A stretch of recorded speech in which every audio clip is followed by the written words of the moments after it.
తూని పట్టణ తెలుగుదేశం పార్టీ అధ్యక్షురాలుగా నియమించడం పట్ల మాజీ చైర్పర్సన్ కుసుమంచి శోభారాణి హర్షం వ్యక్తం చేశారు. పార్టీ బలోపేతానికి కృషి చేస్తానన్నారు.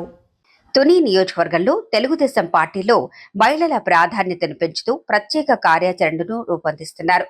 దీనిలో భాగంగా మంగళవారం తేటగుంట తెలుగుదేశం పార్టీ క్యాంపు కార్యాలయంలో పొలిట్ బ్యూరో సభ్యుడు యనమల రామకృష్ణుడు చేసిన ప్రకటన ఒకంత సంభ్రమాచర్యాలకు దారితీసింది.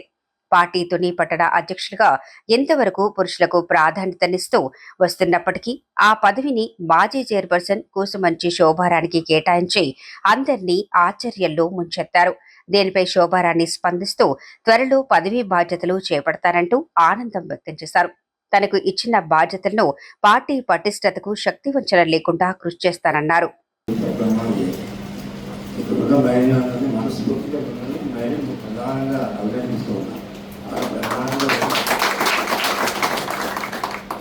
మగవాళ్ళంతా అక్కడ గేట్ అవుతున్నారు, మొత్తం కూడా ఆటలు ఇచ్చేసారు మహిళలు.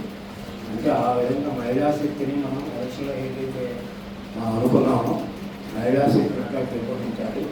అందుకనే నేను ప్రపోజ్ చేసింది శోభారాణి గారిని కౌన్సిలర్గా ప్రపోజ్ చేసింది. విద్యా బాధ్యత ఇద్దరు, తర్వాత చైర్పర్సన్ గారు సెక్రటరీ గోపాలయ్య గారు వీళ్ళంతా ఉన్న కౌన్సిలర్గా చేస్తున్నారు. వీళ్ళందరూ బాధ్యత ఏంటంటే మీరు మమ్మల్ని ఆర్గనైజ్ చేయకుండా మీరు మహిళలను ఆర్గనైజ్ చేయాలి.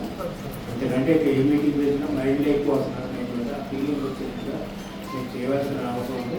ఎందుకంటే గతం మీద మహిళా శక్తి ఎందుకంటే కొన్ని రోజులు చేస్తాన తర్వాత మీరు ఎమ్మెల్యేగా చేసుకోవాల్సింది కార్యక్రమాన్ని. ఎందుకంటే మొన్న స్పెషల్గా మహిళల్లో పెరగడం మాకు కావాలంటే వాళ్ళకి నుంచి 3 మండలాల నుంచి మహిళలు రావచ్చు, టౌన్ నుంచి వచ్చారు. అంటే మీరు బాధ్యత తీసుకుని మీరు ఆర్గనైజ్ చేయాలి. అందుకని రాష్ట్రంలో ఎక్కడ మహిళకి మున్సిపాలిటీ ప్రెసిడెంట్ కానీ లేదా మండలం అధ్యక్షుడు కానీ మనం తుల్లోనే ఇస్తున్నాం, ప్రపోజల్ పంపిస్తున్నాం. ఉద్దరణ కానీ బాగుంటారు. ఇంకేదన్నా సత్వం ఉండాలి. యాక్చువల్గా 75 నిమిషాల్లో 6 సార్లు అవరాలు 6 సార్లు తెలిసాడు. ఏదో సార్ చెడు నా బాధ పోయింటాడు. ఇదంతా మేమంటే అడ్వైజర్స్ అంటారు కూడా ఆ విధంగా చేసుకోండి. కాబట్టి మహిళా కాన్సన్ట్రేట్ ఒకసారి మీ అందరికీ నా ఉద్యోగపడుతున్నాను.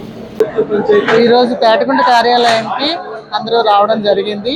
రేపటి రోజు గురించి మాట్లాడదామని గౌరవనీయులు రామకృష్ణ గారు ఒక సాహసోపేతమైన నిర్ణయం తీసుకున్నారని నేను అనుకుంటున్నాను.